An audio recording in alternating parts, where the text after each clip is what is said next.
Merci pour votre confiance et fidélité à la chaîne mère. Il est 13h à Bamako, 15h à Djouba, au Soudan du Sud.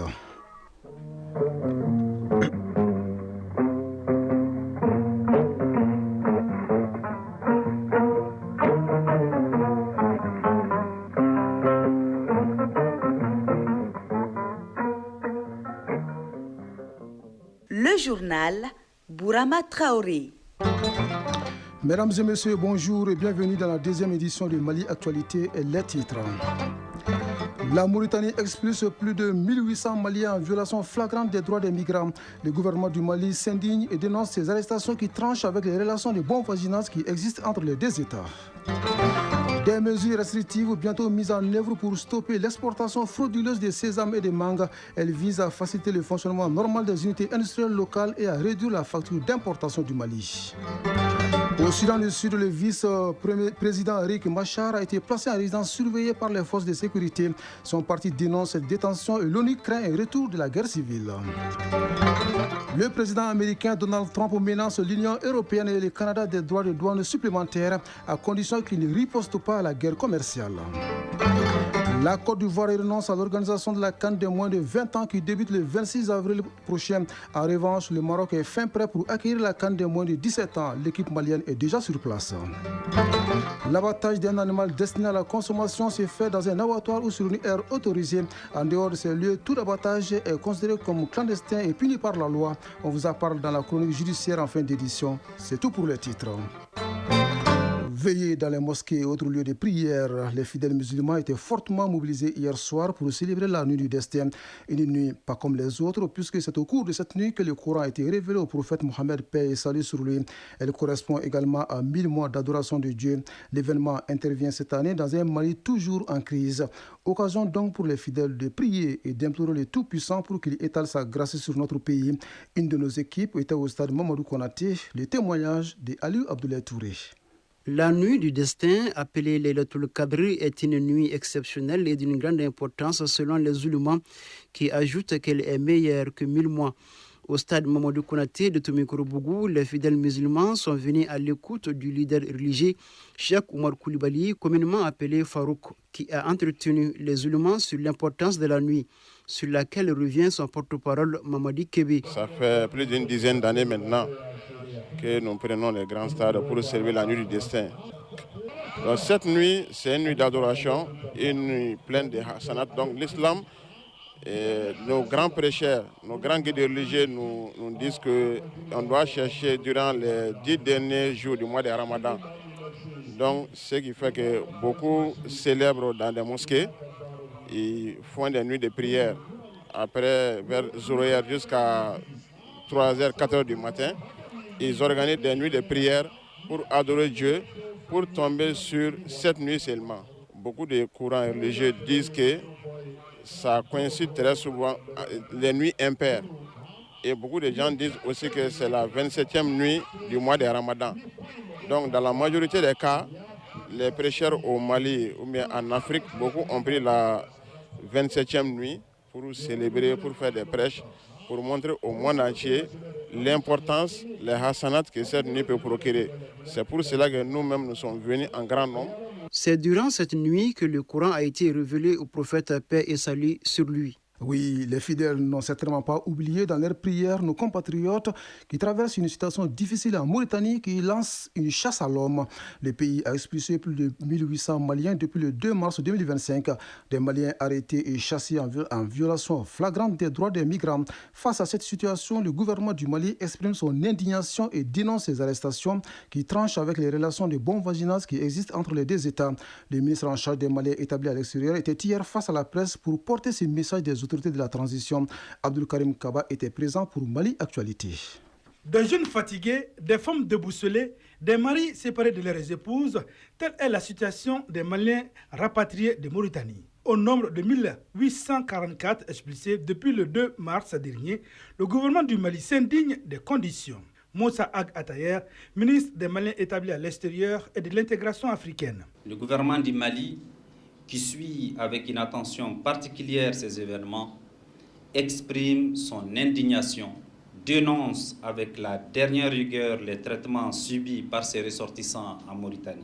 Le gouvernement du Mali regrette les conditions d'arrestation en violation flagrante des droits humains et des droits des migrants en particulier, invite les autorités mauritaniennes à la retenue et appelle à la cessation immédiate des violences à l'endroit des ressortissants maliens. Sur le plan diplomatique, les autorités de la transition mettent tout en œuvre en vue d'une diligence rapide de la situation. Les échanges avec la partie mauritanienne se poursuivront pour préserver les liens historiques solides entre nos deux pays.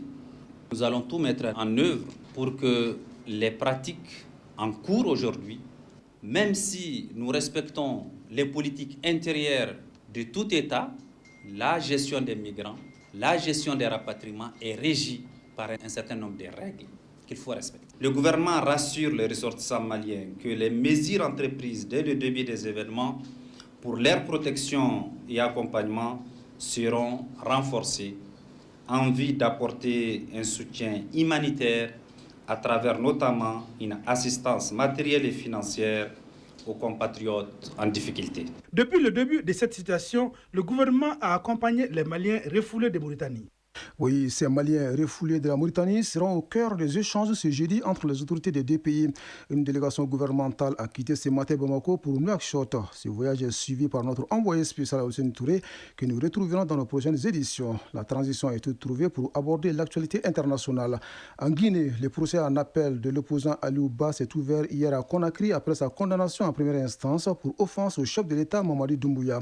Le président du mouvement démocratique libéral avait été condamné en janvier dernier à 2 ans de prison ferme, mais il ne reconnaît pas les faits pour lesquels il est jugé. Je ne me reproche rien, il n'y a aucune preuve qui dit que j'ai diffamé qui que ce soit.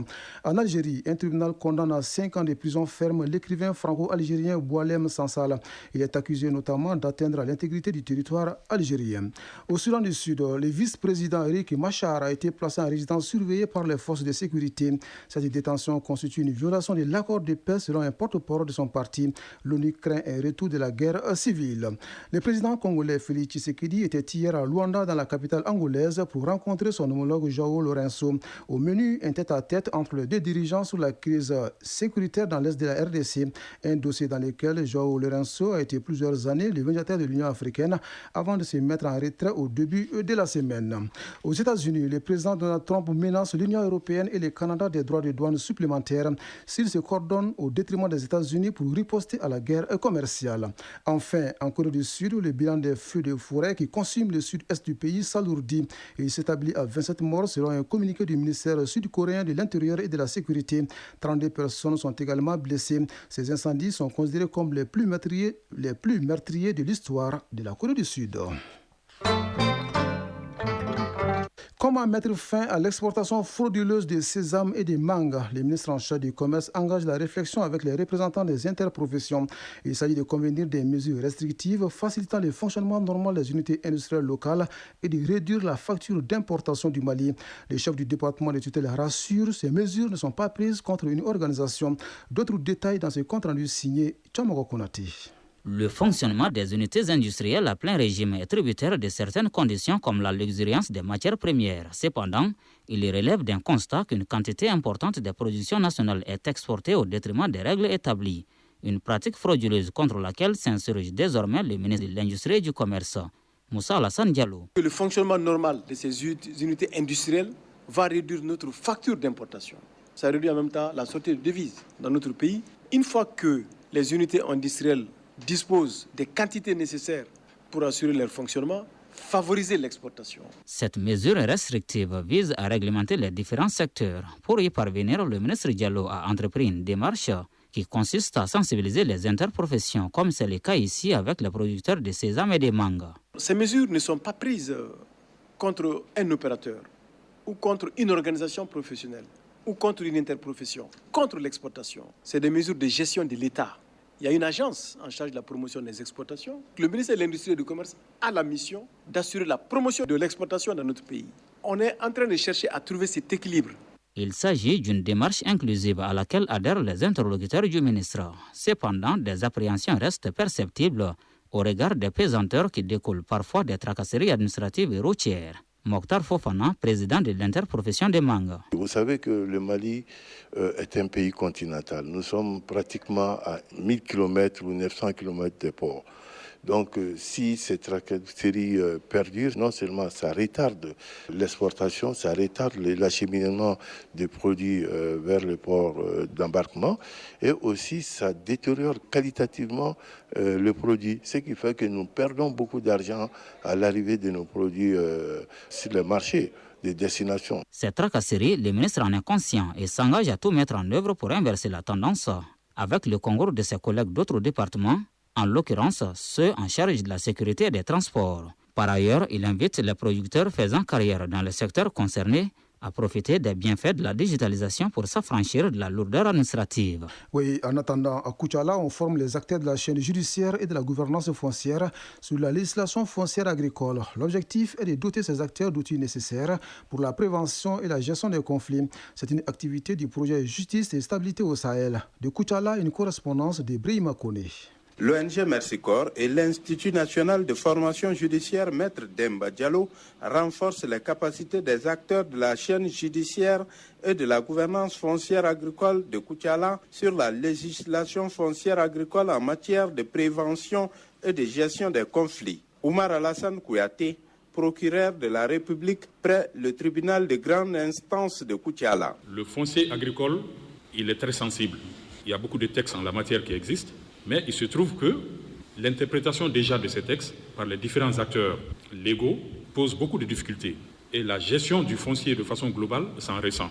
Donc c'est la raison pour laquelle de telles formations ne peuvent être que bien accueillies par nous. Cette rencontre est une activité du programme Justice et Stabilité au Sahel JAS, dont la mise en œuvre est en train d'être assurée par l'ONG Ahmed et l'ONG Merci Corps. Idriss Afane, chef du bureau Merci Corps de Ségou.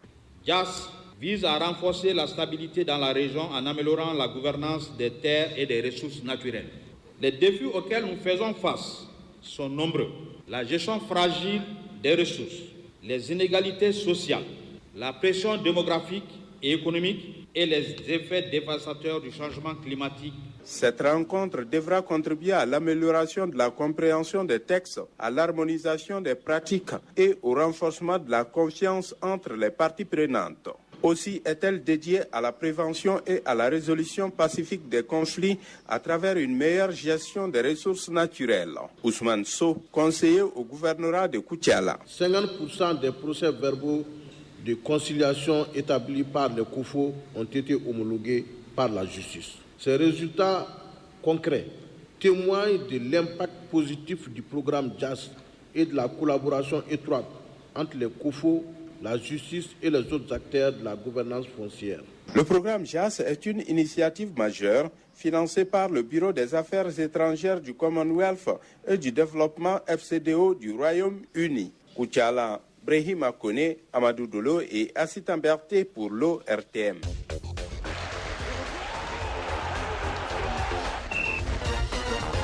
Les Aiglonnais sont à Casablanca, au Maroc, depuis hier, après un stage de préparation en Tunisie. Ils participent à partir du 30 mars prochain à la phase finale de la CAN de moins de 17 ans.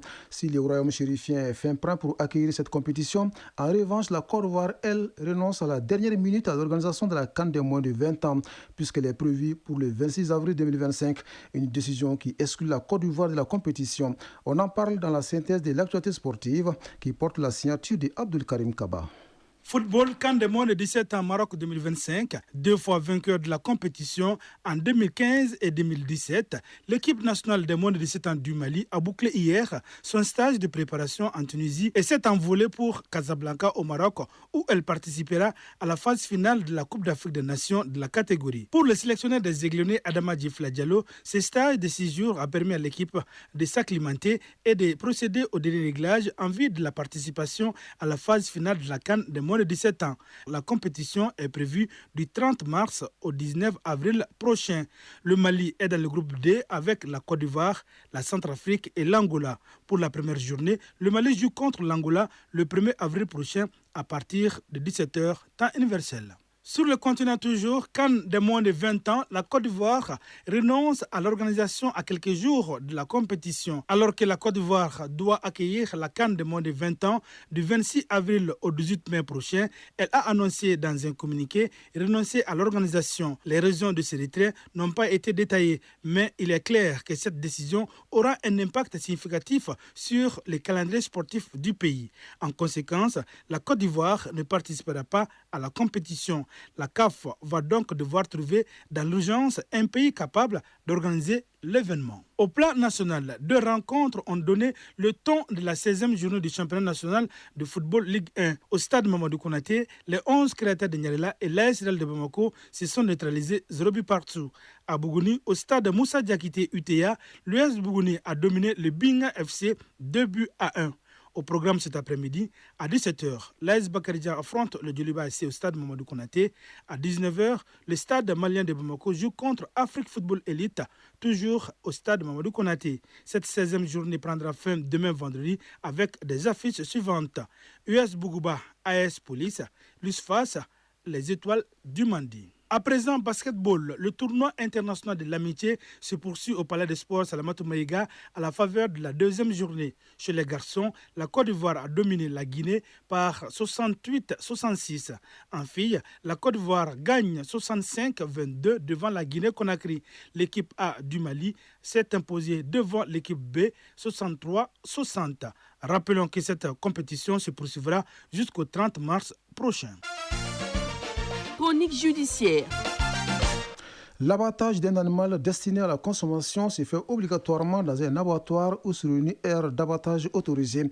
En dehors de ces lieux indiqués, tout abattage est considéré comme clandestin et le secteur est réglementé au Mali à travers un arrêté interministériel et un manuel d'inspection des viandes de boucherie. Découvrons ces textes dans la chronique judiciaire avec Garibou Pérou. Après l'inspection ante-mortem, les animaux admis à l'abattage sont conduits au poste d'abattage. Les espèces autorisées et celles non autorisées à mettre à mort pour la boucherie sont définies par l'article interministériel du 17 juin 2017. Les dispositions prises par cet arrêté veillent au respect de la protection animale. Dr Modibo Ongoiba, chef de division inspection de la santé publique à la Direction nationale des services vétérinaires. Il y a l'arrêté interministériel 22/98. Et dans l'article 1er, ils disent que les espèces dans nos conditions qui sont destinées à l'abattage sont les bovins, il y a les ovins, les caprins, les camélidés et les équidés.